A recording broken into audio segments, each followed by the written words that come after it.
کیا آپ میں بھی عادت ہے؟ اگر ہے تو اس عادت کو آج ہی ختم کر دیجیے گا، اور اگر آپ میں عادت ہے تو حضور صلی اللہ علیہ وسلم کی یہ وارننگ آپ کے لیے ہے۔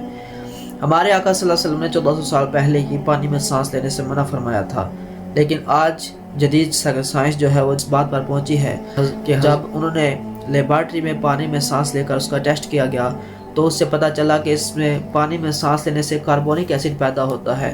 جو اگر وہ ہمارے جسم میں داخل ہوتا ہے تو اس سے ہمارے خون کی پی ایچ کم ہوتی ہے۔ اور یاد رکھیں، اگر اس کا بار بار یہ جسم میں داخل ہو کاربونک ایسڈ تو اس سے ہمارے براہ راست ہمارے گردوں پر اثر ہوتا ہے، گردے افیکٹ ہوتے ہیں اس وجہ سے۔ تو